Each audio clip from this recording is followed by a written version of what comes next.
Okay. I believe we are live. Welcome in, folks. My name is Dr. Shawn Smith, and tonight we are on a series that I think we can simply call Principles. Tonight's topic is on the science of spiritual responsibility. Last week, I made a statement that I want to add to this week.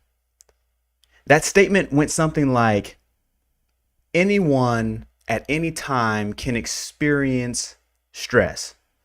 If you go back and watch last week's video, it was a conversation about whether or not stress was getting the better of you. And I had talked about a week where I was feeling stressed. What I want to add to that statement is the fact that, yes, anyone at any time can perceive circumstances in such a way that they feel stressed, but also at any time, it is possible for an individual to rise out of the sense perception that perceives, that believes in stress. And so simply vibrate out of the frequency that can experience stress in the first place. This is the point, the ability to actually rise above struggle. And so as we jump into our conversation today, we're talking about spiritual responsibility. And for those folks who've never heard the concept before, that's okay. The concept of spiritual responsibility is documented in the book Spiritual Responsibility, and it comes from the radical recognition that the deep down you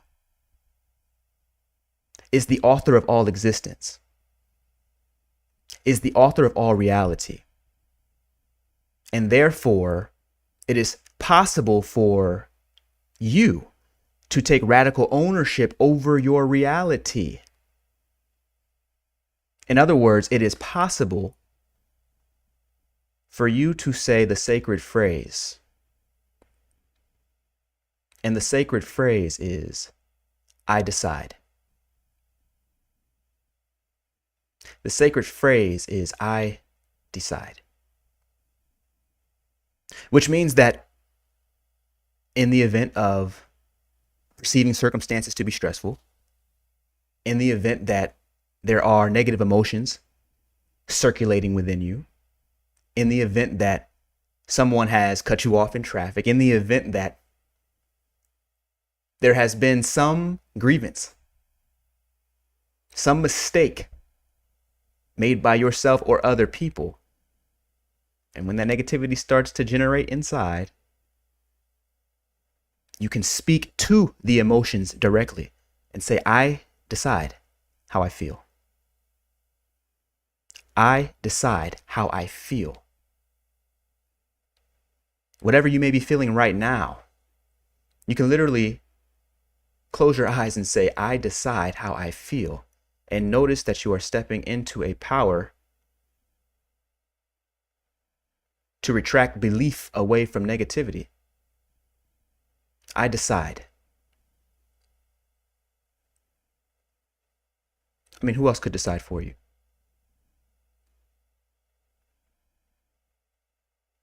As we know, circumstances, situations are derived from sense perception. The fact that it looks like we just had a fight with our spouse or boyfriend, girlfriend, whatever you're into. The fact that it looks like those funds might not be coming in after all. The fact that it looks like sales are slow. It looks like it.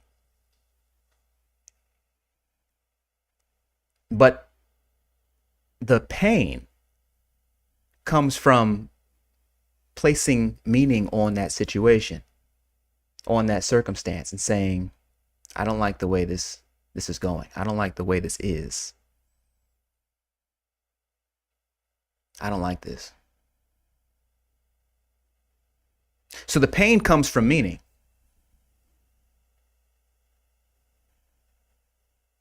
Meaning mapped onto sense perceptions, or what it looks like to our senses. However, the science of spiritual responsibility does something different. Spiritual responsibility does something different.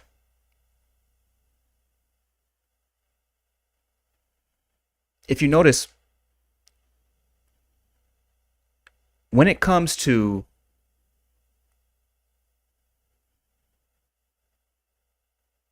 how we map on meaning to our situations, typically the negativity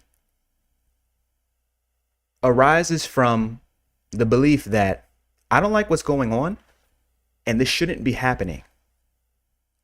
I don't like what's going on and this shouldn't be happening to me. Generally, that negativity is always a result of some version of blame, either that this situation shouldn't be happening to me. In other words, I'm blaming the situation, or that I made a mistake and I shouldn't be happening to me, which is cutting myself into the person who is the one being acted on, the victim, and then the other one who is the perpetrator. Either way, I'm casting a small, subtle piece of blame to whatever the situation is. In other words, I am bifurcating my reality into two. I'm bifurcating my reality so that it's two. It's a subject and an object. The only issue is that the object, which is the thing that is acted upon, becomes me. And the subject, which has all the agency, all of the ability to cause the harm, all of the power, is the external situation.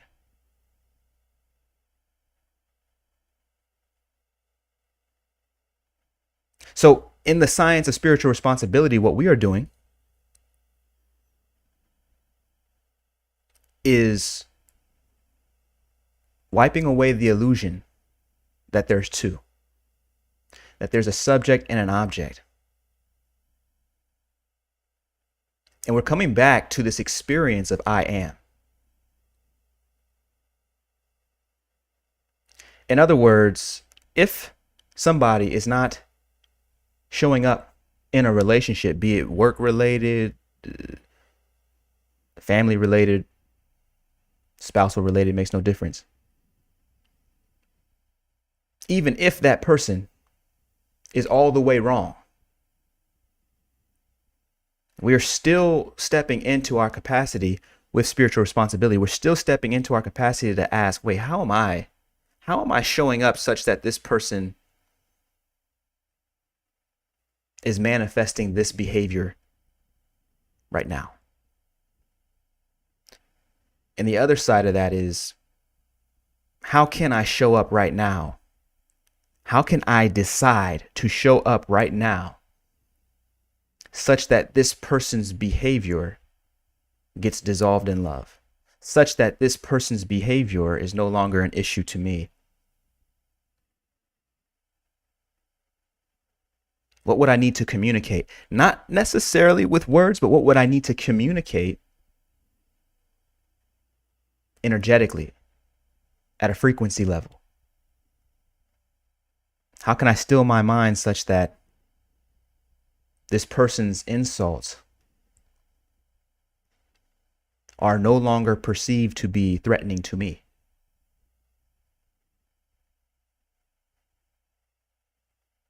How can I take charge of this situation without lifting a finger? And then how can I take charge of the situation should I need to lift a finger? Makes no difference. Spiritual responsibility has to do with being and deciding reality on the inside and out. And the beautiful thing is that all perpetrators disappear. When I understand that all is of my own making. And when I say all is of my own making, of course, I'm not talking about a person with a body and a name. I'm talking about the deep down you, the one that transcends dimensions, the one that exists across time, the one that is here now, the one that is both listening to these words and speaking these words at the same time, the one that is shared. Not because it's a substance that is shareable, but because we are existing in its common dream. And the dreamer is always you. When I reason from the standpoint of that self, that higher self, well, I come away with some special abilities. That's the whole point of spiritual responsibility. I come away with some special abilities. One is the ability to decide my emotions. Really, it happens in 3 steps. The first step is I actually get the ability to decide who I am. I understand my identity. Number 2, I get to decide my emotions, the way I feel. And number 3, I get to decide what I create, what I will do, how I will spend my time. And look, everybody's on a journey. We're all on this journey. I like to say when it comes to mastery and spiritual responsibility, just like anything else, I liken it to the martial arts. Sky's in the room. She says, peace, family. Welcome in, Sky. I liken it to the martial art, where a first-degree black belt is a master in the martial art, understands the systems deployed in that specific art. But a 10th degree black belt is a higher master. In other words, both black belts can arrive safely at the right answer. They can always find their way back to the right answer. And that's what mastery is. It's just that the more that you practice, the better that you get. So you find your way to the right answer sooner and sooner and sooner. And so just to add on to what was said last week, whereas last week I was saying that the stress brings me back into the nature of awareness, where stress is impossible. This week I'm saying, yes, that's true. And the fact that we can use stress and struggle as a way to recognize that it's time to go higher. As a way to recognize that it's time to go higher. This is the beauty. We can use stress and struggle as a way to recognize that it is time to go higher. Yes, there is an easier way to create that sales funnel. Yes, there is an easier way to enter into a relationship where there's mutual give and take. Yes, there is a way to discover higher purpose without having to hit your head all the time on new things.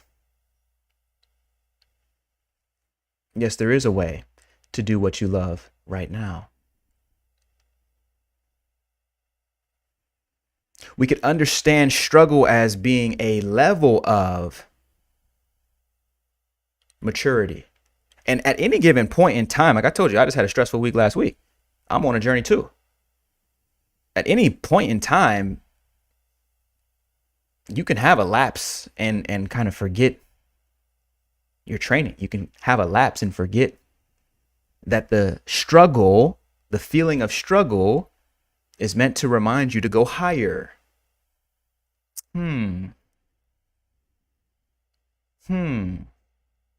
Which is to say, to return to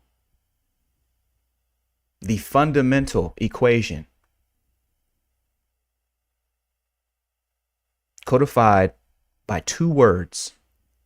And those two words are I decide. Don't you know? I've been working on some projects. And one project in particular. And as I work on this project, it's like I'm doing what I love, right? If you've seen any number of videos, I always talk about doing what I love. That's my day job, is to make sure that I'm doing what I love. But what happens when you go down that road is that you find that even in what you love, there are parts of it that you don't love. You dig? So even in what you love, there is a way to do it in a way that you don't love. This was powerful. And the reason we do what we love is because we want to make sure that we can stay consistent in doing whatever it is that we do. To endure is to become great. Success is to continue. The organism will find a way to generate better and better results if it continues on its path, if it doesn't quit. And I do not know about you, but I cannot keep and stay in things that I don't love. I never have been able to. I've never been able to just keep consistent in some stuff that I'm not into. It's hard to do, right? It takes a whole bunch of willpower. And eventually you're going to ask yourself the question, wait, if I got this much willpower, couldn't I put this kind of willpower into something that I actually love? Eventually that question is going to come. And it's going to be real hard to not pay attention to. So you might as well just do what you love from the outset so that there's no issue. Okay. So that's insight number one. However, there's one more. And that is that doing what you love is important, but so is doing what you love the way that you love it. The way that you love it. So what's that look like? So say somebody wants to be a musician, they want to be in the music industry. They want to start a music business. Okay, cool. Oftentimes, they love music. They love making music. But when it comes to marketing that material, when it comes to understanding how to get on DistroKid or whatever the platforms are, when it comes to brand building, when it comes to networking, deciding how to negotiate with labels, deciding how to get in touch with a label, or just building a business from that's creative in nature in an industry where people need music, but they don't need music like they need toilet paper or like they need food or like they need other services, right? So in creative industries, you got to figure out a way to cut through on some stuff that people don't need, even though they do need it. You dig what I'm saying? So what happens? People go down that route. They love to make the product, but when it comes to finding financing, when it comes to legal compliance, when it comes to sales and marketing, when it comes to building the systems that get people out in front of large crowds where their music can be heard, well, now that person's not as into it. But they love it. They love the music making part, but they don't love the approach of having to do all of those components by themselves. In spiritual responsibility, the science means I decide. It's codified. The science is codified. You could understand it simply with those two words. I decide. Which means if the music person loves making the music, but doesn't love the act of marketing, doesn't love the act of building the actual brand and business, they can do one of two things. They can quit, or they can try and do everything themselves until they burn out. There's actually a third thing. Or they can find help. Those are the three things. Quit. Stop doing what you love. Or you can keep doing what you love and try and do everything else. Only problem with that is that eventually you'll find yourself spending more time on the brand building than you will on the music.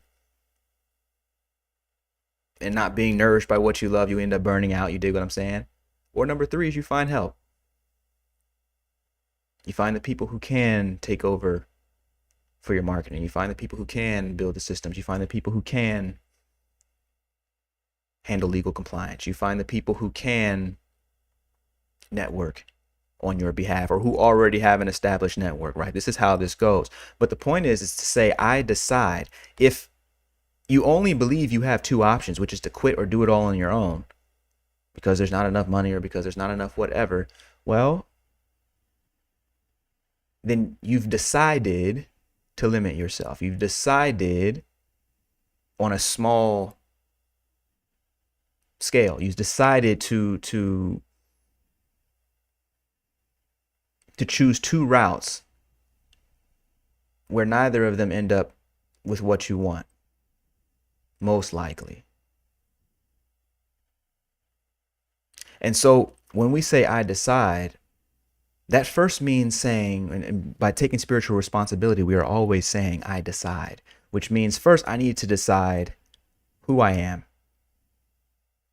I need to take my stand to return to my root in supreme awareness. I need to know that my possibilities are endless and that in another dimension, somewhere across the universe, I've already done the thing that I'm currently attempting to do, that I'm currently wanting to do. What were my secrets? How did I do that? I need to understand my possibilities as being infinite. That's number one. Number two, I need to take control of my emotions. I decide my emotions. I need to decide those right now. Because out of fear's tricky. Fear will get you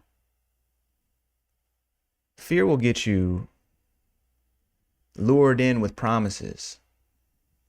Fear will get you lured in with promises of salvation from pain.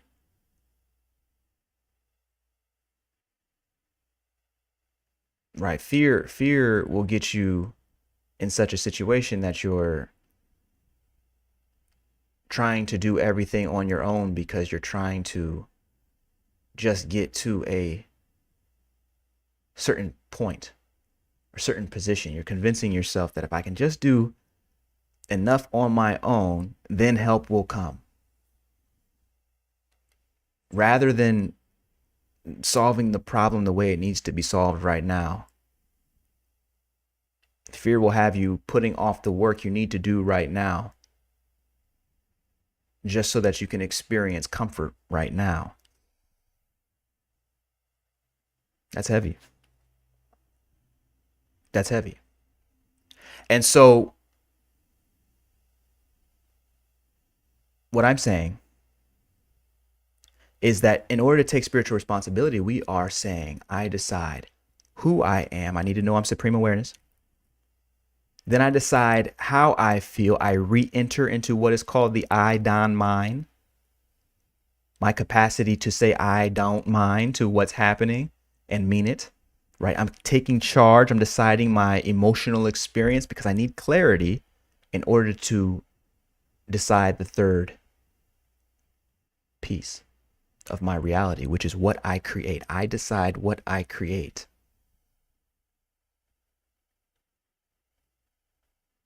These are the three decisions that become ours to decide when we take spiritual responsibility. These are the three decisions that become ours to decide when we take spiritual responsibility. I don't know if you can see this. I think you can. Let me get pretty close to here. But you'll notice that we always start with awareness. Then we come over to the I don't mind. Then we come over to faith. How does this relate to our conversation? In other words, what I'm saying is that when we take spiritual responsibility, our first step is to decide who we are in supreme awareness. Then it is to decide how we feel with the iodine mind. Then it is to manifest or create the reality we love with faith. This is the core. So anytime you see this symbol, that's what that means. That's what that means.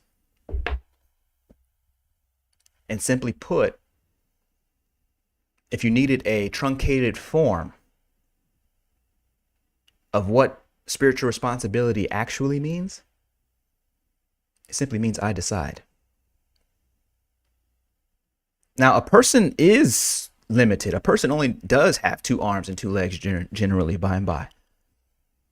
A person does only have so many connections. A person is a product of its environment. But when we can understand ourselves as something more and beyond the person, then we are treated to a new experience of reality, one where we can engage in exercises I call conscious transformation technologies, that will allow us to connect our ideas to the source. So instead of overthinking, we start properly receiving. Overthinking is output. Let me continue to reason between the variables that I currently understand in order to arrive at a conclusion that I'm happy with. And I'm going to constantly test and second guess each one of these conclusions so that I can judge them against one another and see which one I like best. And that process goes on and on and on. Overthinking is a push. Overthinking is a pushing.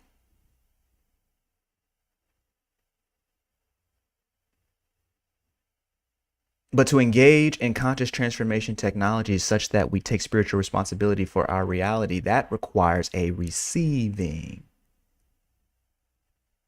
That requires a receiving and opening up to receive from higher dimensions, new ideas, fresh outlooks, new perspectives, so we can make new choices, new decisions, new actions, create new results, you understand? This is the goal and benefit.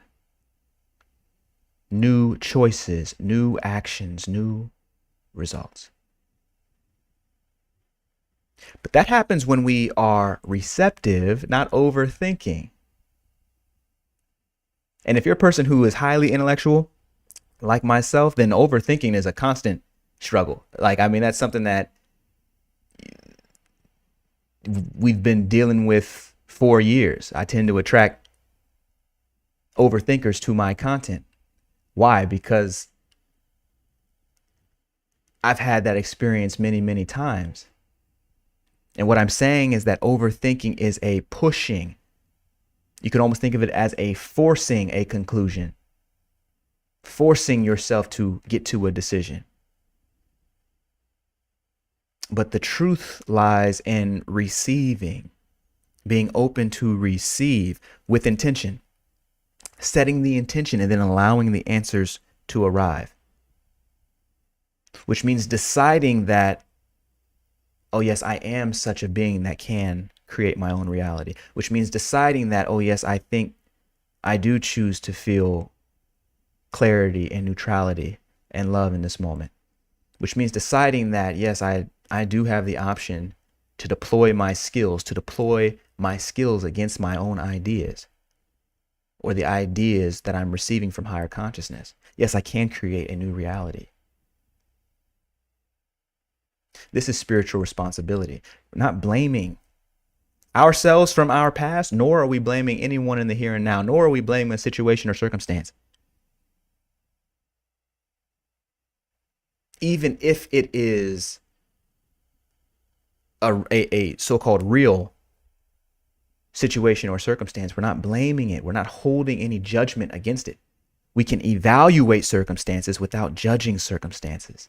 We can evaluate a circumstance and say, okay, based on what's happening here, it is likely that,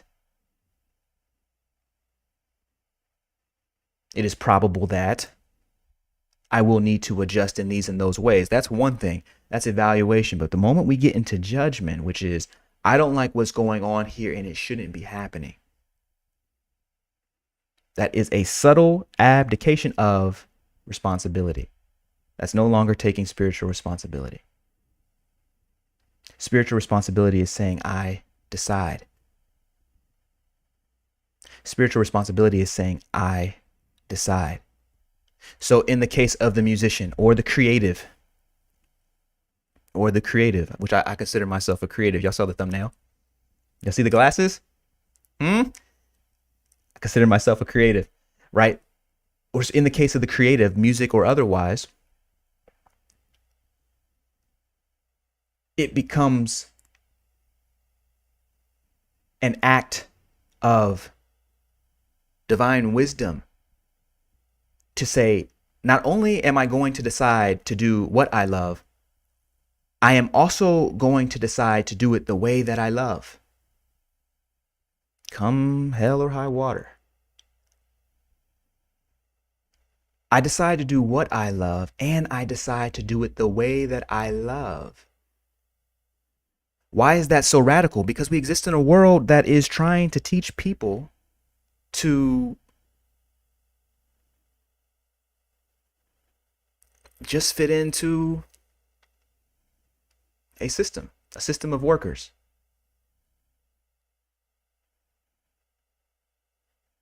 And so the basic driving force of most human beings is actually survival at this current time in history, just at this moment in history. That seems to be where most people are kind of hanging out, is in that survival mode. In other words, people will think about money before they think about what they love to do. Like go ask the 5 people that you hang out with most, what do you love to do? And don't even say actually, just say, what do you love to do? What brings you the most joy? It's a wonderful exercise for them, but it's also a wonderful exercise for you. When you say, oh shoot, well, what are they saying? Does everyone know right away? I remember I had some interns, that were working for me from, they were from, Clark and Spelman. I think they were from, I just had like, 5 or 6 of these interns. We were working on a project, maybe a year or 2 ago. And as the internship was wrapping up, I was kind of doing an exit interview. So I would go get the interns, and then I would have them do basically an exit interview, so we could sum up the skills that they had learned and all the ways they had helped me complete a project, right? And don't you know, these were all, well, most of them were young women from HBCUs. And when I asked, what do you love to do? What do you really want out of your career and out of your life? In addition to that, you talking 22 years old and could not answer. 22 years old, and the exit interview started turning into a intervention, right? Where I'm like, yo, I'm starting to show them like, houses that they may be interested in, and like people just hadn't thought of it, they were only concerned with the next step, the next grade, the next job, the next whatever, but not so concerned about what they actually love and the kind of life that they want to build beyond just, yes, people knew obviously that they had majored in college and they wanted to, pursue that, whatever their degree program was, but or whatever their degree, the sort of jobs that their degree would lend themselves to. But when it got to the question of, yes, but what do you love about creative directing? What do you love about the work that you're doing with me, design work? or marketing? What do you love about this? People had a hard time answering. And so you got to imagine somebody who's 22, that's a grown person. That's still a young person, but it's a grown, I mean, that's an adult, right? So you have to ask, what sort of experience did somebody have to have throughout their childhood to not have an answer to that? And for that to be normal. It's like normal. Right at 22, I didn't really, I mean, I knew kind of like, I knew I liked to write and I like to communicate, I like to speak, I like to, you know what I'm saying? But, and I like to think and I like to do scholarship and, you know what I'm saying? And those were the directions that I ended up going down. But if you were to say, hey, what kind of vision do you have for your life? And man, listen.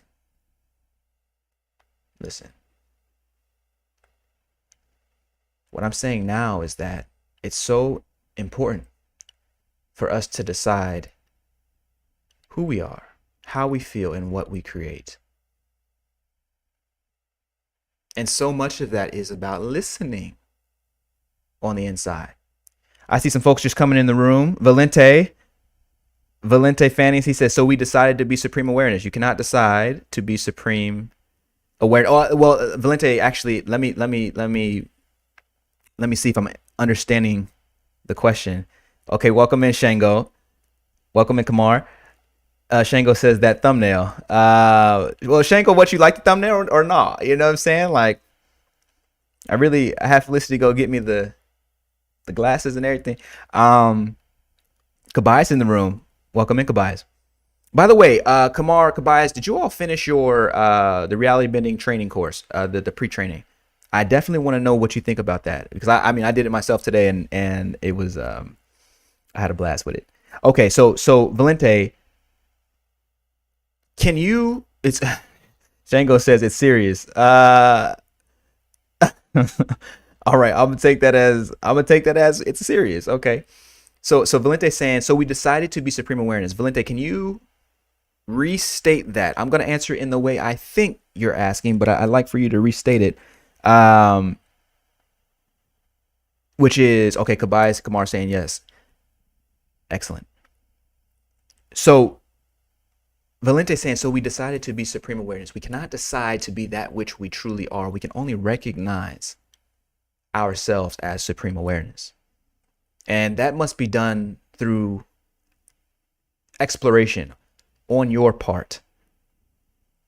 Yeah, there can be a dude who's talking to you and on YouTube, and but the ability to jump in to your own experience of reality and find out for yourself what is there. Ultimately, that's the point of conscious transformation technologies. That's the point of all the training, the books, that all the stuff that I create, is to be able to provide that experience and that scaffolding so that you can return to what's true by discovering what is true for you. You don't have to take anybody's word for it. You can go find out. You can go find out for yourself. And in this moment. And so all the training that we're talking about is really about helping people to explore their own reality in such a way that they come to their own conclusions. And then you can use your conclusions any way you see fit. But that's the point.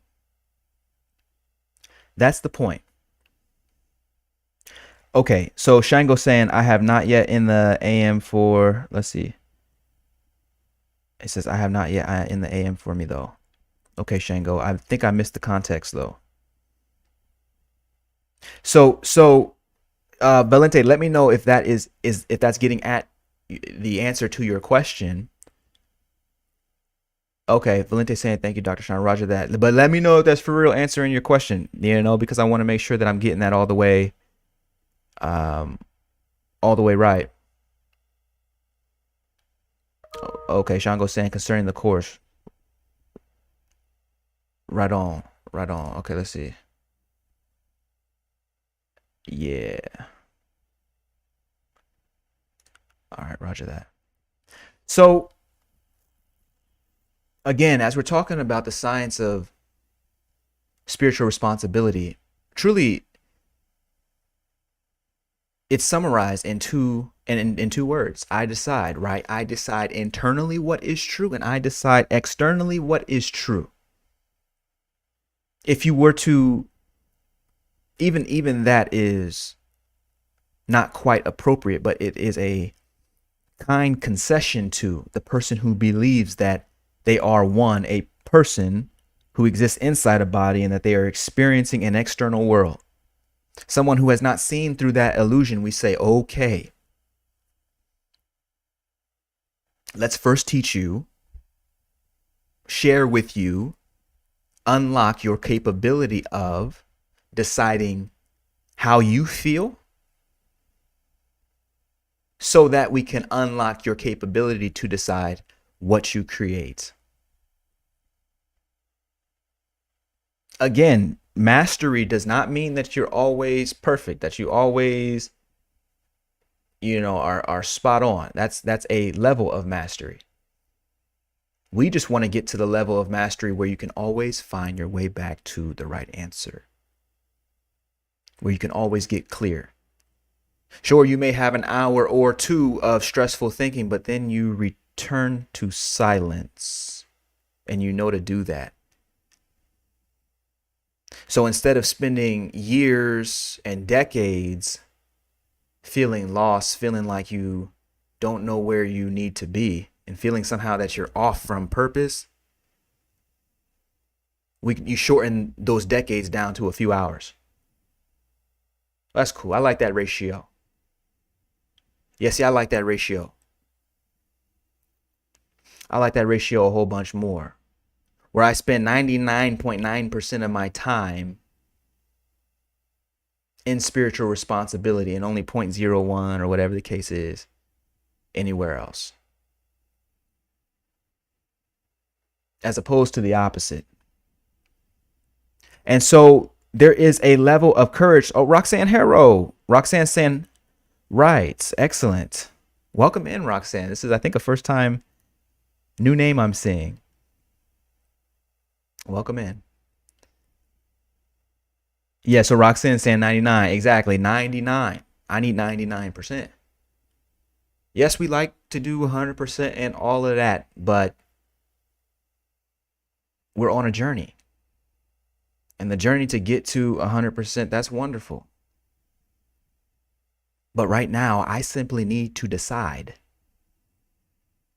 My experience on the inside and my experience on the outside, this is critical. This is what spiritual responsibility is.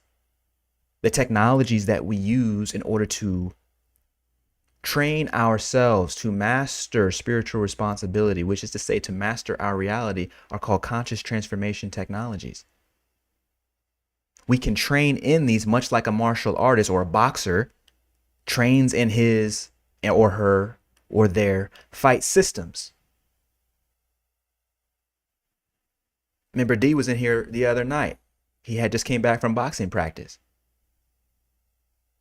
Right? You know when you're watching Mayweather and also Mayweather's grandson. I don't know if you've seen some of those YouTube shorts. Little baby's adorable and has physical coordination, right? Is hitting pads and understands how to move his body. But when boxers are preparing for fights, you'll notice that they're hitting pads in sequences, in combinations. Why are they doing that? Because they want to ingrain the combination such that when it comes to the actual bout, the actual boxing match, they can deploy each one of those combinations in order to deal with whatever situation they find themselves in. In the same way, we are to train our psychological reactions, or in other words, we are to train our spiritual mind to be able to deal with whatever situations happen to arise in our perception, in our sense of the world. Just as the boxer trains combinations in order to use when the situation calls for it, So we are to train our spiritual mind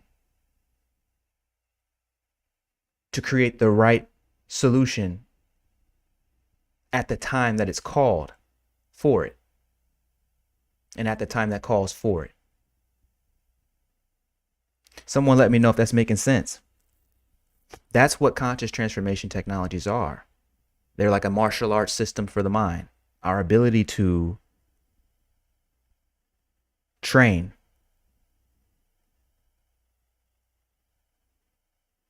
who we see ourselves as, to explore reality such that we understand ourselves as supreme awareness, and can therefore take on any smaller identity temporarily as is necessary. But to go beyond that, also to number 2, which is to determine how we feel, to step into the Idon mind, the ability to get ourselves back to neutrality, so we can decide what emotional experience we want to be flooding our system. That's critical for step 3, which is where we decide what we create.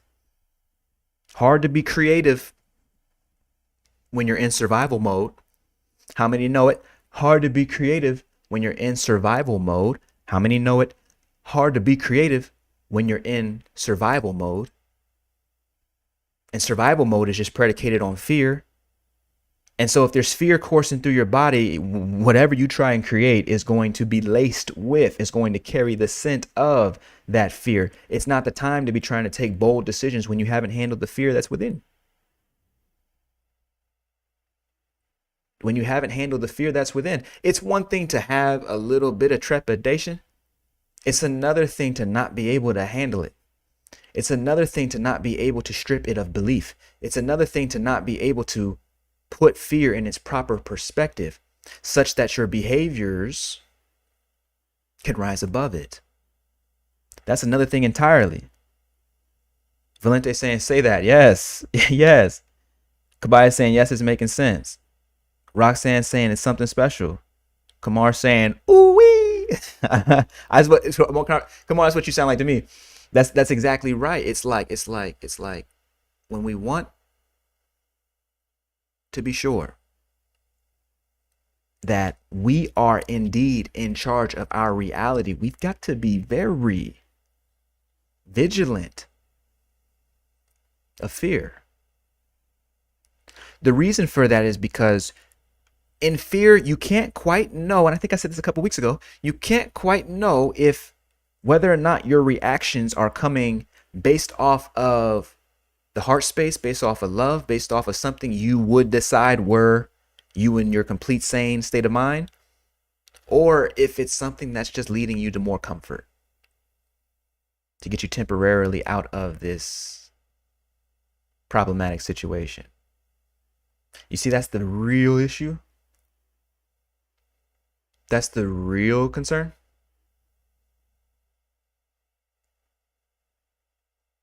You don't know if the fear is leading you astray. Mostly, why would you expect fear to do anything other than what it's programmed to do, which is to keep you safe and in survival mode? But survival is only for an organism that ironically is destined to die, right? Like, so survival is only a temporary truth. The fact is that even survival, you couldn't do it for long, right? You can't do it forever, as in a physical body, in a physical form. I know it's now getting a little dark, but I have to go there. In the physical form, you cannot survive forever. Everybody know that. But we're making our decisions as if having just one more day to survive and thinking from the perspective of survival is the ultimate way to live. The survival mindset, it keeps you alive for now, but it does not build a strong person that can be a role model for your children or grandchildren. It does not set a legacy of wisdom. Because there are times when the warrior knows that there are times when survival is simply not an option. And so what? If it looks like you can't win, you pack it up and go home. Say, I gotta I gotta be at work in the morning. You know what I'm saying? I'm just trying to stay safe. That's crazy. That's crazy.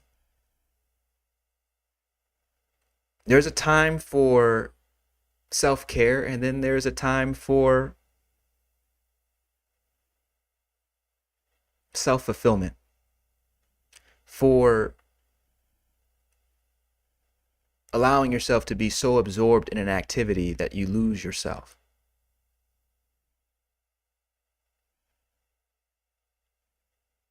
Allowing yourself to be so absorbed in an activity of love that you lose yourself in it, regardless of what you can get out of it. Regardless of what you can get out of it, regardless of if it helps you get money, if it helps you survive for another day.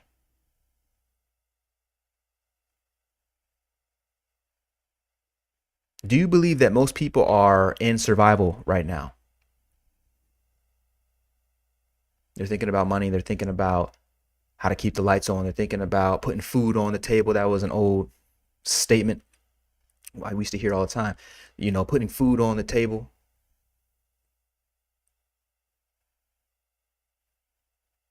Every organism in the animal kingdom knows how to eat, knows how to find food.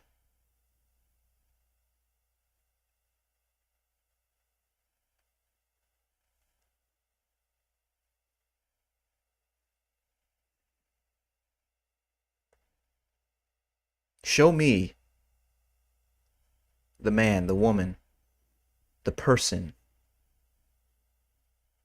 who understands how to abide in love, who understands how to take spiritual responsibility for their reality, who understands how to stay in their God essence, who understands how to be their true self. Show me that person.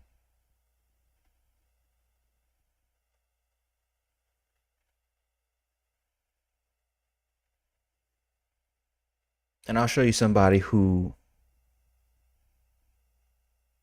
was willing to transcend the survival consciousness, was willing to go beyond it.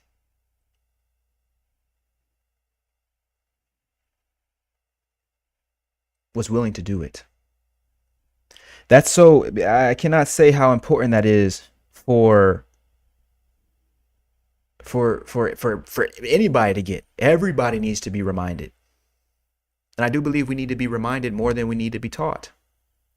Shout out to Alex Hormozy for that. That's a great quote. I do believe we need to be reminded more than we need to be taught.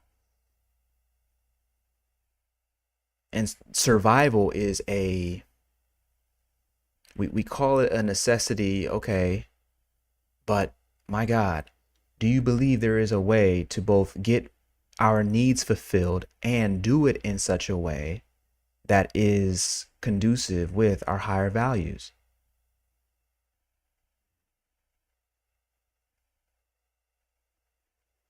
If not, then I highly recommend you grab this book, Spiritual Responsibility, because that's what it is. Sky's saying, hit the like button, family. Sky's so sweet. Sky's so sweet. Thank you, Sky. Hit the like button. Shango, you're saying yes, by design, I believe. Exactly right. By design. By design. I saw a YouTube video the other day. I think this cat's name is Iman Gadzi. He did like a whole video on actually I should, maybe I could find it. It's called like the greatest lie ever told or something like this, and it's all about the education system and how the education system was modified from sort of a Prussian intellectual tradition that wanted people to become soldiers, right? I guess when the Prussians, and this is the argument. I have not fact checked any of this. However, I did draw upon some of this research for my own dissertation, so I can speak to what's relevant in terms of what I already knew before I watched the video. But just to recap what he was saying in the video, he was basically saying the argument went like this, that in these Napoleonic wars, Prussia fights the country that used to be known as Prussia, fights Napoleon, and because their armies were not codified, they were not just following orders. Each person, like their armies, lost. Everyone got destroyed because each soldier was thinking for themselves, right? And so if every soldier is thinking for themselves, that's hard to coordinate in sophisticated ways. And so Napoleon's army won. Yeah. So Prussia then goes and says, all right, well, we've got to take this intellectual, approach where we go into the schools and we turn the children into obedient workers and people who can follow directions, follow orders, and don't have any sort of intuitive guidance, don't have any creative. We're gonna exercise and squeeze all that creativity up out of them, essentially, so that by the time they graduate, they will be robots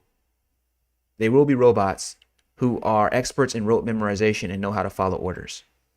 And basically, the argument goes is that Prussian intellectual tradition was pulled over into the United States and basically every country that has any educational system. But the point was to be able to satisfy the conditions of warfare, to have soldiers who followed orders and felt uncomfortable if they didn't follow orders. They felt uncomfortable if they didn't have orders.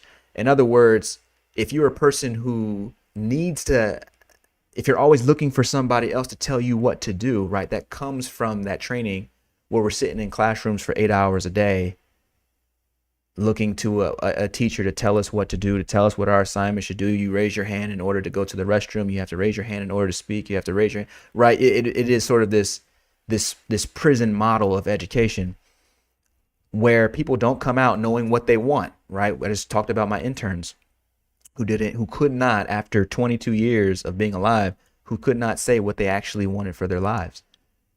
Even though they knew, yeah, I want to work in this position, I want to work at this company, and I want to work that. I'm not saying that. They knew that stuff. But when it came to what they actually wanted, what were their values, what did they actually love doing, even within the job, like what was it that they loved, they couldn't say. And even for myself, it took literally 3 years of retirement for me to just kind of wander around and say, man, what am I actually about? I could not be here if I didn't have that time. If I was still banging on the sales floor, I would not be able, I wouldn't have discovered that this was something I enjoyed doing, that I loved doing, and making content was something that I loved doing, and teaching and coach. I wouldn't have known. I mean, I knew that I loved teaching because I was doing it at the university for years, but I wouldn't have known in this format. Right? So there's something to it. So Shango, when you say yes by design, I believe, I happen to concur. By design. Yes, it's by design. And so what do we do? Well, the answer is to make sure that we are the example. As I've said before, to make sure that we are the example that can set a new direction for our children, for our grandchildren, for their grandchildren, right? I mean, it doesn't. But we do it not just by talking, but we do it by how we live.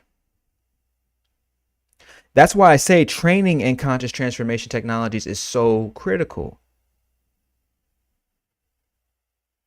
Doing the meditations, doing all this stuff, fine. But just having that work laid down so that you can express yourself in the way that is free flowing, that is loving, that is an expression of your inner being, as opposed to something that you were taught by somebody to do something. You dig what I'm saying? Like the other day, I'm talking with a buddy who he's about 30 years old and sales, a former sales exec as well. But he was, he was talking about He's like, yeah, man, I wanna do what you do. You know what I'm saying? He was like, cause from my perspective, it looks like you gambled, got a bunch of money, and now you get to do whatever you decide to do. Right? That's what he's saying to me. And so he was like, listen, what I want to do is I want to start an Amazon drop shipping business. I'm about to speak to somebody. He says, I want to start an Amazon drop shipping business. Let me just speak to somebody. He says, I want to start an Amazon drop shipping business so that I can make money from that and then go and do what I really love. And I was like, bro. I was like, bro, you don't understand. You don't understand how many years that I spent trying to do something like that.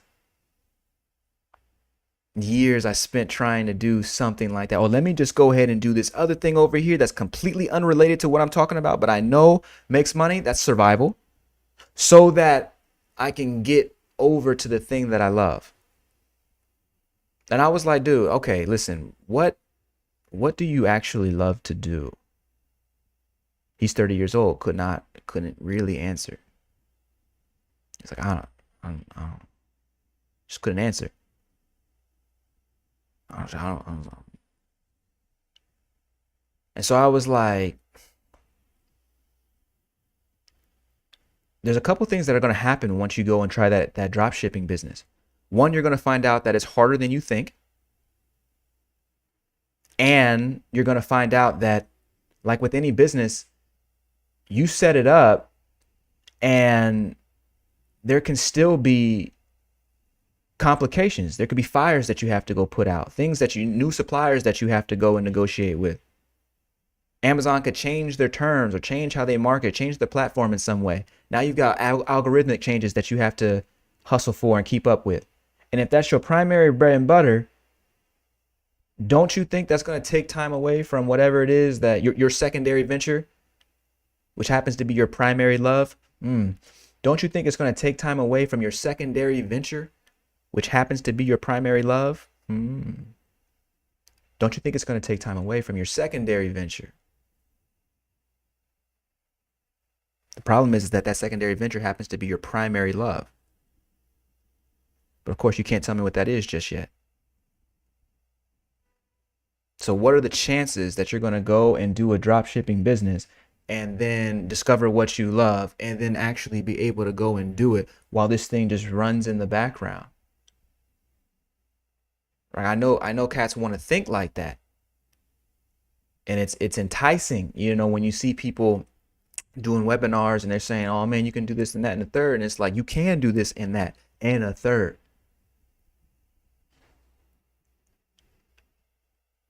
That doesn't mean it's not going to take a certain level of energy.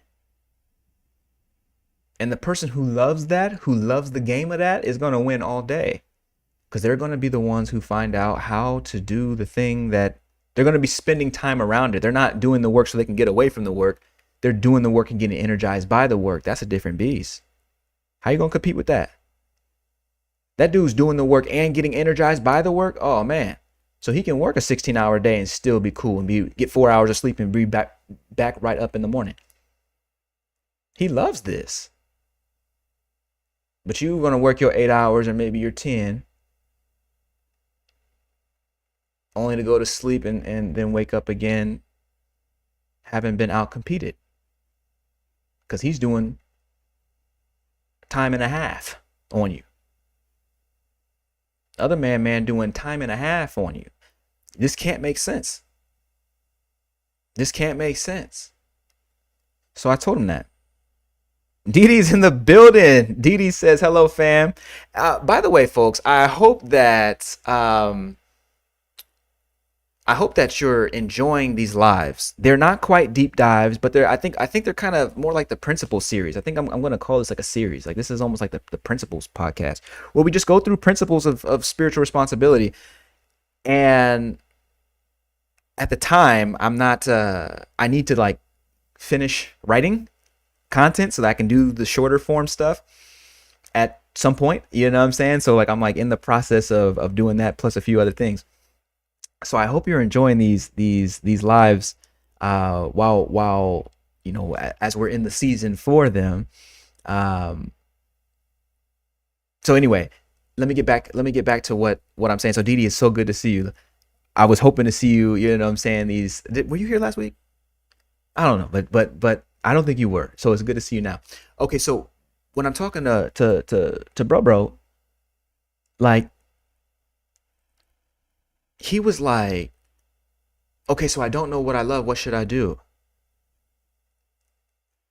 I was like, okay, go home. And for him, this is the advice I gave to him for people who are here and who are a little bit more further along on the spiritual journey. Not no disrespect to bro, but like just people who are more you know sensitized to this sort of information. I said, dude, go draw 3 circles. Very simple. What do you love to do? 3 circles, and those circles all need to kind of interlink. What do you love to do? What's the world need, and what makes money? I got this from like Jay Shetty like years ago. And the intersection of those 3 is the place that I want you to focus. But I said, let's add something to it. Yeah, I said, let's add something to this, however. Let's just go ahead and add something to it right quick. Most people say, oh, hey, what would you do if you could do it? What would you do if you were able to do things for free? Like, what would you do if, what would you still do if you were doing it only for free? That's the thing that you love doing. You should keep doing that. I said, let's ask that question, but let's ask it in a different way. I say, once you throw these 3 circles together, what you love, what the world needs, what makes money, you find where the intersection between all of those 3 things. Then ask yourself, would I pay to do this? The intersection of those 3 circles, that sweet spot, ask yourself, would I pay to do this right here? Would I pay to do this thing right there? In other words, would I spend money in order to get the chance to do this activity? In order to get the chance to do this thing? That's the thing that I love. And if you've done the exercise right, then of course it's monetizable, right? And it's helpful, and you also love it, right? So, but would I pay to do it?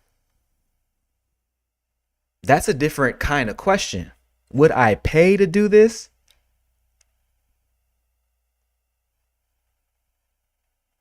I don't mean, in other words, you start a drop shipping business and you have to pay to get the LLC, and you got to pay. I mean, would you pay in order to, I'm saying pay with no expectation of receiving any money back. Would you pay with no expectation of receiving any money back?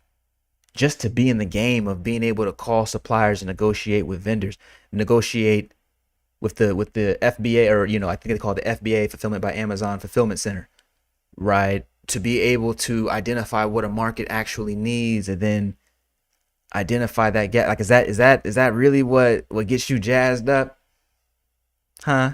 Is that really what gets you jazzed up? Is to go try and figure that out? And you already know, if somebody's saying, oh, I want to do this in order to go and do this other thing, then the answer is no.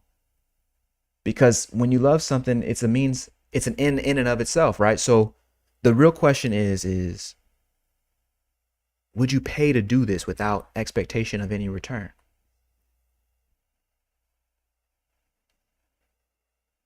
That's one of the ways that we can start to break people out, ourselves plus other people, out of this worker mentality, this obedient, some kind of a slave mentality.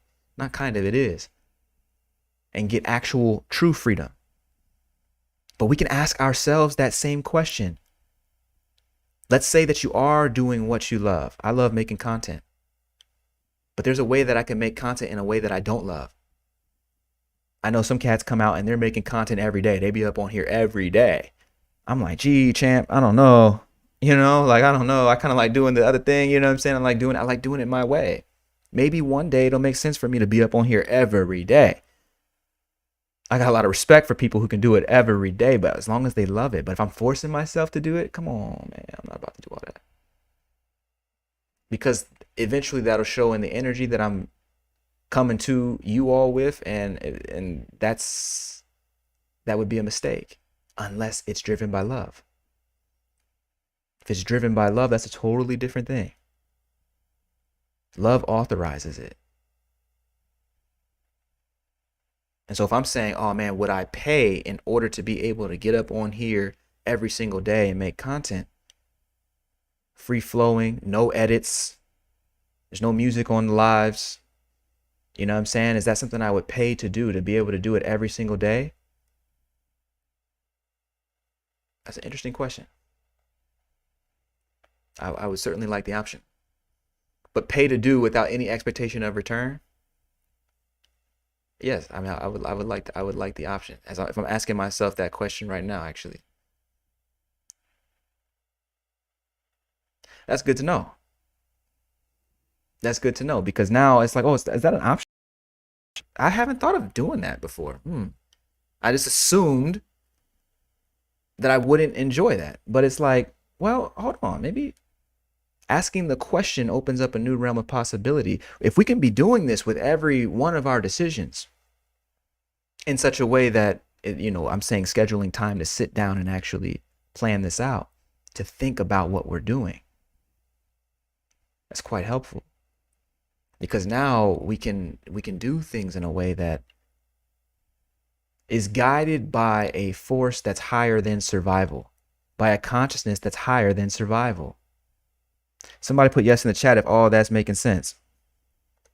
Okay, Shango saying Ikigai. Okay, Kamar saying, are y'all really hearing what Dr. Shawn is saying? If it's resonating with you, type 111 in the chat. Yeah, I'm about to put that 111, player. Like, because I'm getting insight on camera. I'm getting insight on camera just by asking that simple question. It's insight on camera. I really got to go sit down and write that out and be like, is this something? Is it for real? Is it? And just allow that to, or the better way to do it is just to simply allow myself to receive the answer.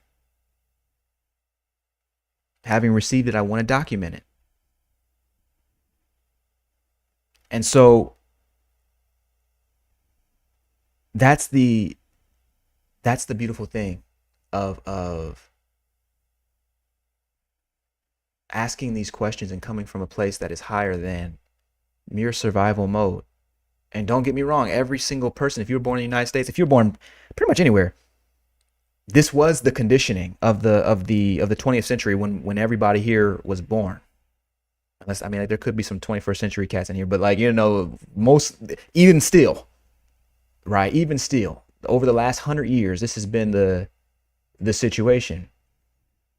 And so the beautiful part about spiritual responsibility is that it gets us to reclaim our capacity. It gets us to reclaim our choices. The obstacles are no longer the issue. They're no longer the focus. Only my decisions are the focus. Only my choices are the focus. What decision am I making? I know there is a way, so what decision am I going to make right now? I decide. That's spiritual responsibility. I decide. Inside, what's true for me. Outside, what's true for me. I decide. Most books on the market, in the sort of spiritual circuit, kind of talk about one or the other.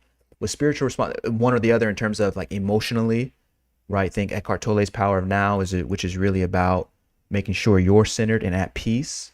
And then you can go and, you're handling the internal first. That book is brilliant. The same thing applies here. But then there are other books like, if you think about Neville Goddard's stuff, which is all about being able to condition your mind so that you're manifesting on the outside that which you want, which is wonderful. That's why it's included here. It is that full cycle of being able to manifest not just external situations, but also that internal peace, that internal freedom. That's the whole point of spiritual responsibility. We're taking responsibility over both. For the person who believes that there is both, we're taking responsibility over both the internal reality and the external reality. This is critical. Kamar saying, I decided. Excellent. Didi saying, that's almost like asking yourself, would you put all your money on yourself? Yo, so Didi, let me ask you, let me ask you, what percentage of the world, if you could throw it in the chat in a percentage, like is it 10%, 20%, 30%, 80%? What percentage of the world do you believe, not that who would say, yeah, I would bet on myself, but who would actually put all of their money on themselves in their lived behaviors? What percentage of the world do you believe would do that? I'm curious. Shawn goes saying ikigai.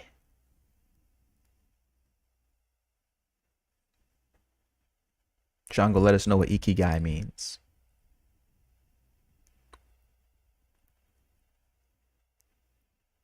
Let us know what ikigai means. But I'm waiting for this percent. So Didi's saying 20%. Kamar saying 1%. Kabais is saying 48%. And that's crazy. Y'all twins. You know what I'm saying? So Kabais is saying 48%. And his twin Kamar is saying 1%. Okay. Okay. So 48%. Didi's saying 20%. I don't know, Chief. I don't even know, Chief. I mean, you know, I guess the question is not so much about. The question is really not so much about what other people are doing. The question really is more about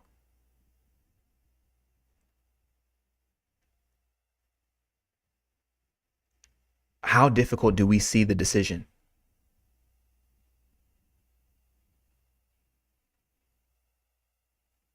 How difficult do we see making that decision? And there's no I have no inferences for whatever your percentages were. You know, it's fine what you put, but we could easily ask the question, how many times, what percentage of my own life am I willing to go all in on myself? Because sometimes we have good days and bad days. You know, some days it's like, oh man, I feel like $1,000,000.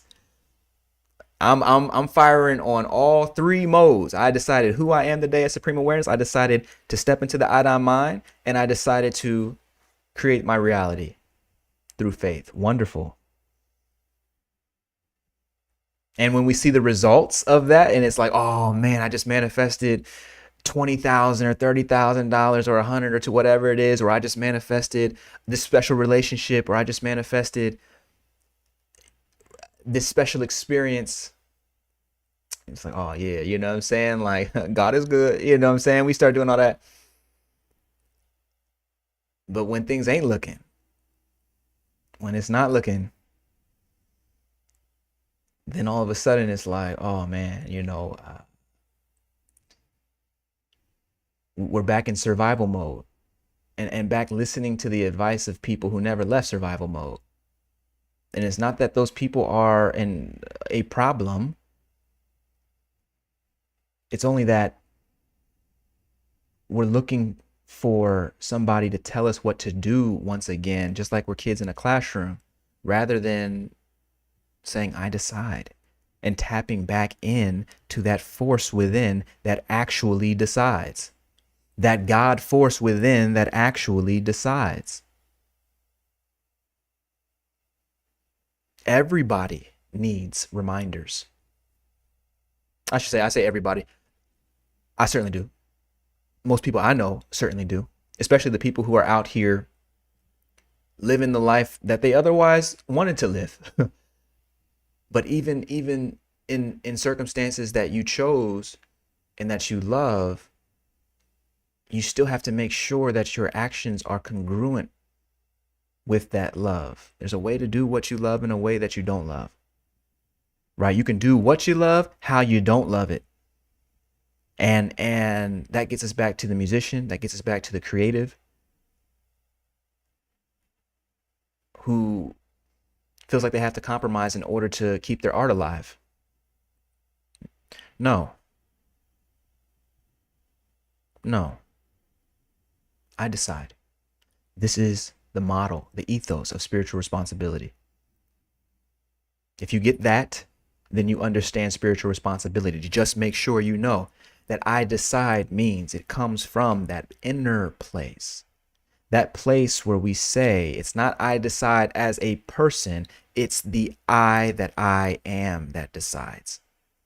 So I tap back into that. I set my intentions from a place of abundance. I set my intention from a place of abundance.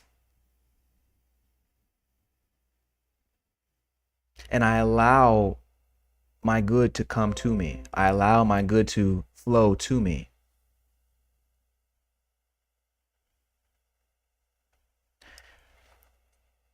I receive it, and I'm open to receive it. And as I do, I am taking responsibility for the way that I feel. No one else jumps into my body and decides, and it pokes my brain and decides what kind of emotional experience I am to have. The science of spiritual responsibility dictates that my emotional experience comes from the meaning I map onto my perceived sense of how things are. To my perceived sense of how things are. Which means that if I change the meaning, I change the feeling, and that capacity is always within me. That capacity is always within me to decide how I feel because I decide what I believe. In other words, I decide what things mean. This is taking spiritual responsibility.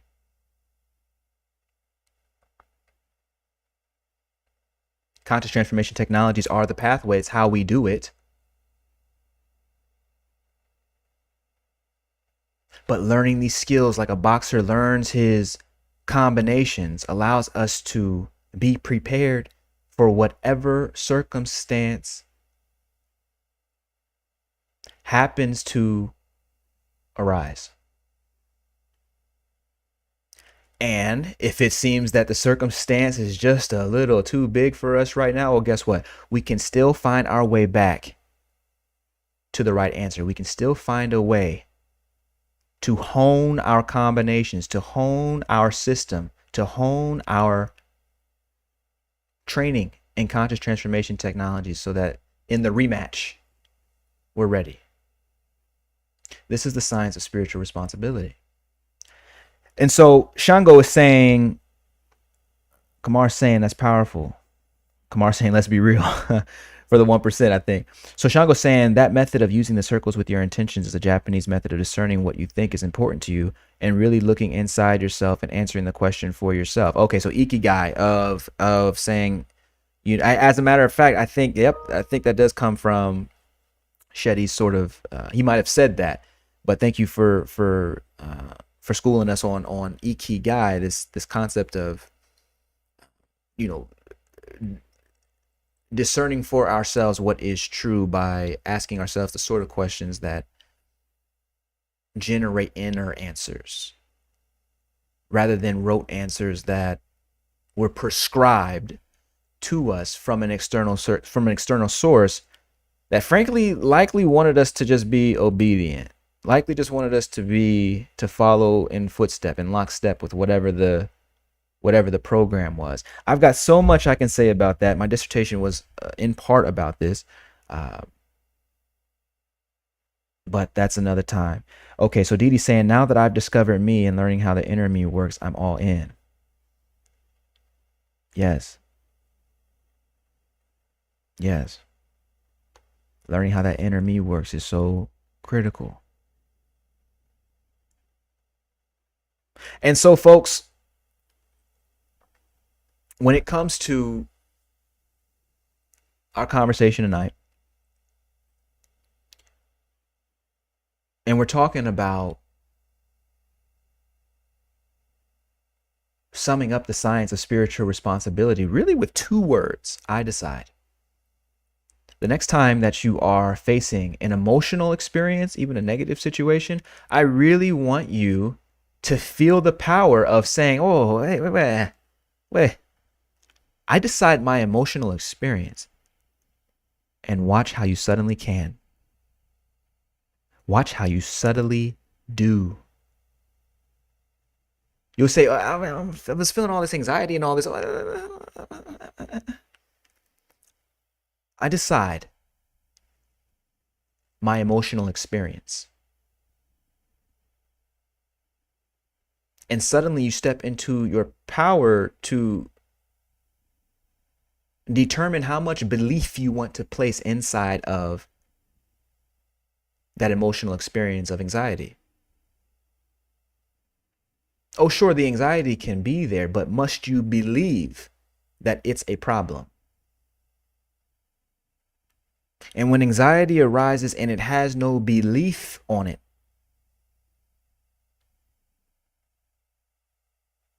eventually anxiety disappears. If you're not feeding it with your belief, it dies of malnutrition.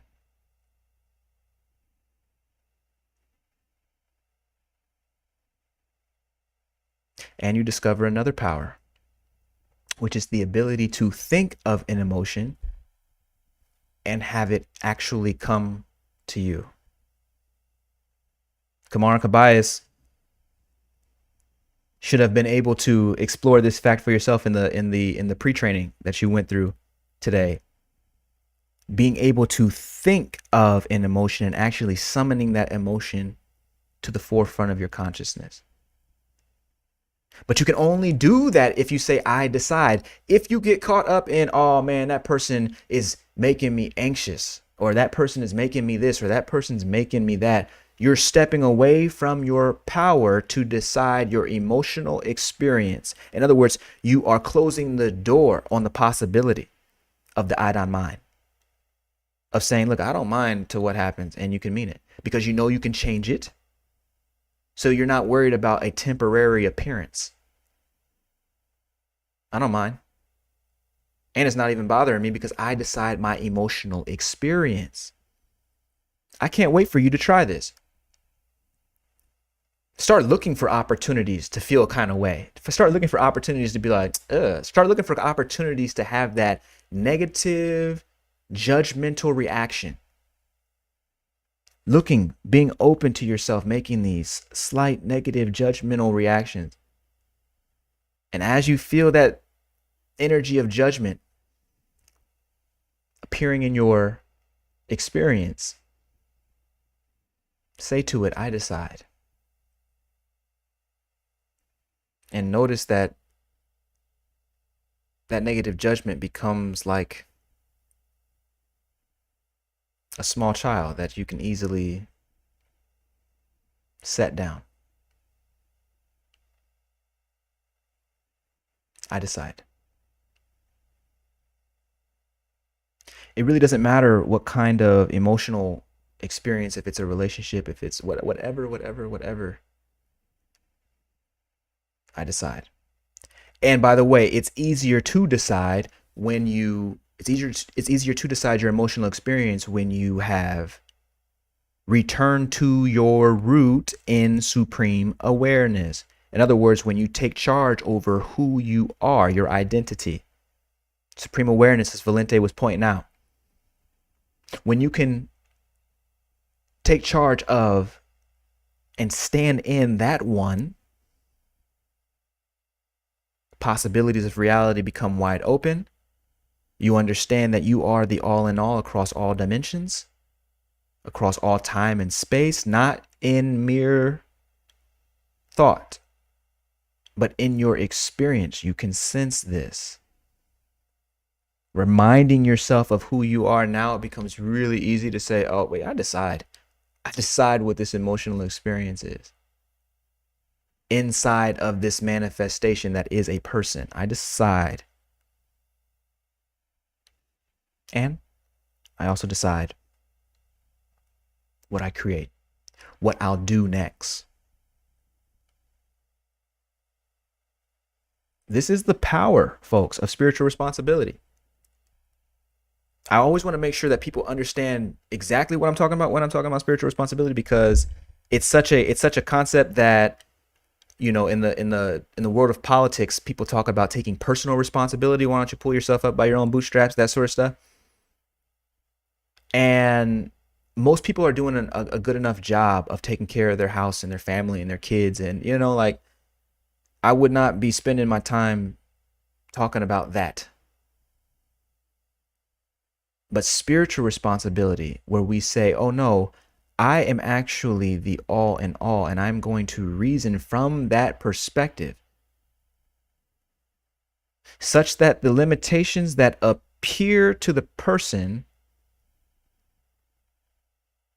are no more a threat to me than a housefly. They're no more an obstacle to me than a pebble on the ground. I decide. This is the science of spiritual responsibility. Okay, so Kobayas is saying, yes, we look forward going through this experience. Awesome, awesome, awesome. Can we get a I decided in the chat? Kobayas is saying, I decided in the chat. Absolutely. Absolutely. He says, I decided. I feel like those need to be t-shirts. Somebody need to make some t-shirts on them. I decided. Some sunglasses. That's right. I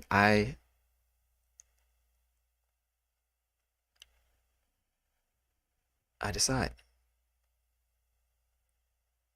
And at your lowest point in life, if those were the only two words that you could remember, whether you've already had your lowest point or it's like whatever, at any emotional or psychological abyss, the bottom of it,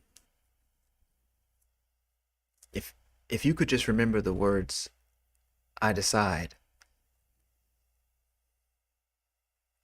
that's a powerful place to be. Because eventually you'll start saying, wait, what did I have to decide in order to be here? Whatever your life situation is, and this is about to get deep for just a second,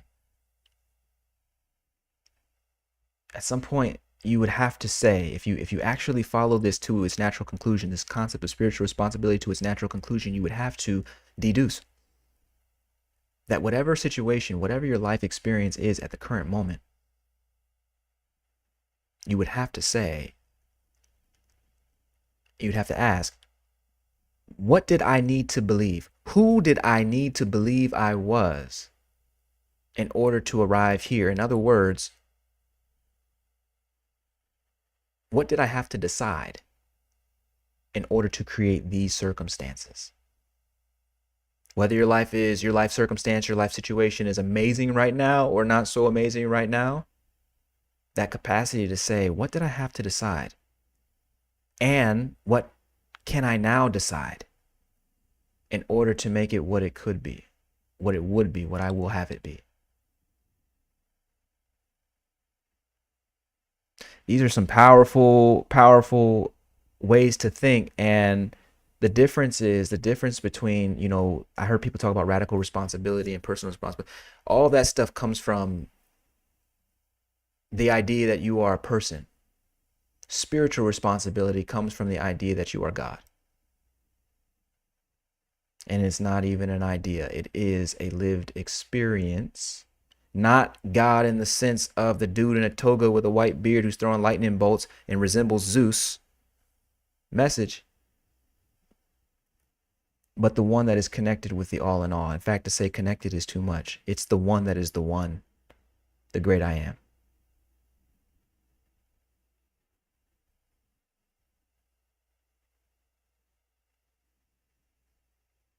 And also, it's everywhere.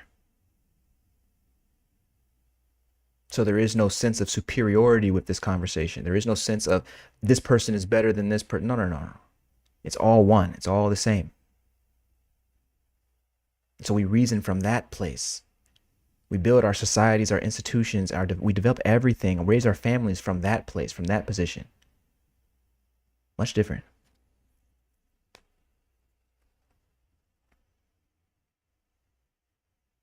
Kamar's got a dog named Zeus. That's cute.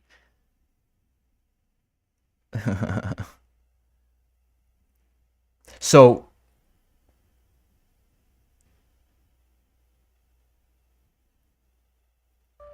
before we jump out of here, there's just one perhaps caveat that I want to add with all of this. And that caveat is simply this.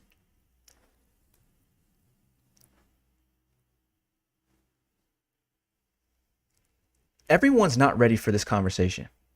If you try and go to a person and say, "Hey, you're going through this issue, Margaret, or you're going through this issue, Rhonda,"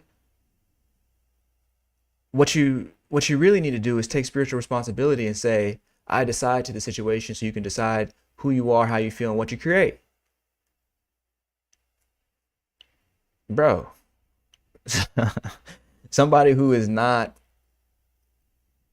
of a sufficient readiness, let's call it that, of a sufficient readiness is not going to be receptive to this information. And frankly, it could hurt them.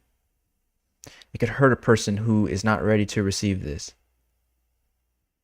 Because if you're telling somebody that they're responsible for their reality through and through, all of their results are of their own doing,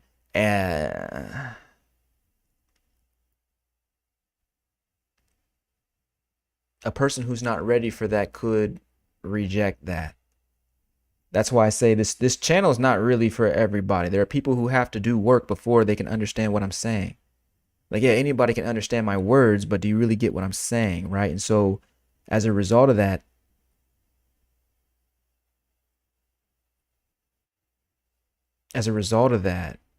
you'll be able to gauge readiness with a person simply by being with them, by being still and allowing them to ask you how you would handle a situation. Right. So I definitely want to make sure that gets out, because I've had people be like, I have people ask all kinds of questions as if people have a hard time understanding the first premise, which is not you, the person, is responsible. Spiritual, that's not what I'm saying.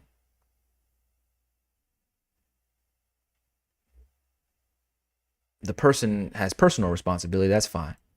But spiritual responsibility belongs to the one that is higher than any person.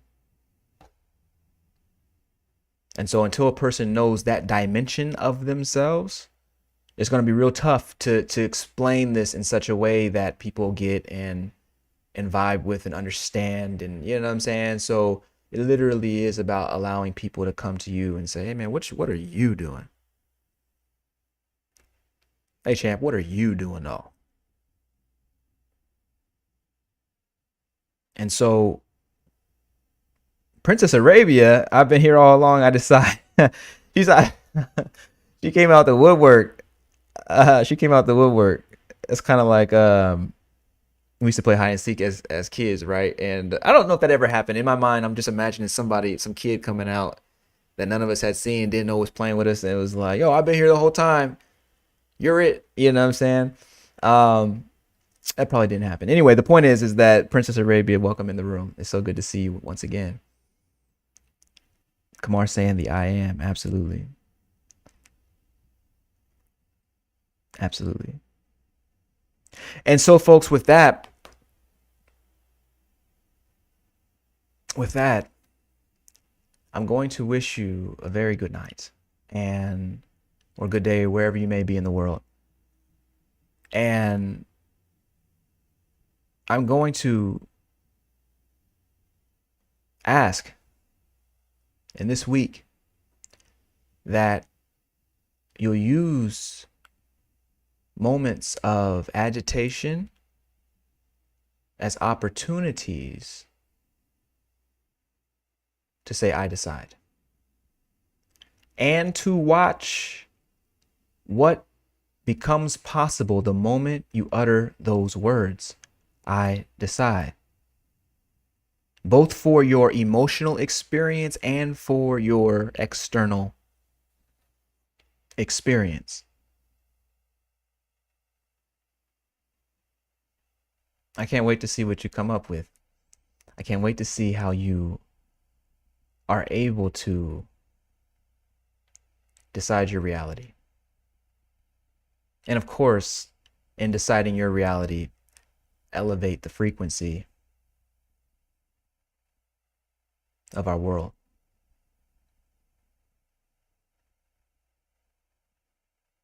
Blessed be.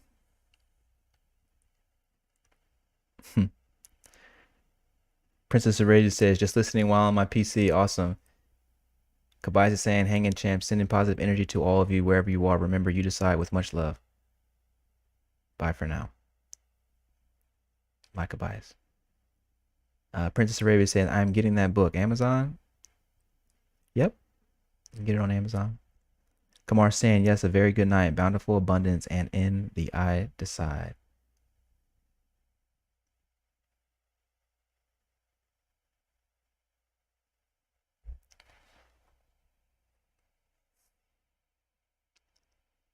This is the power. This is the science of spiritual responsibility.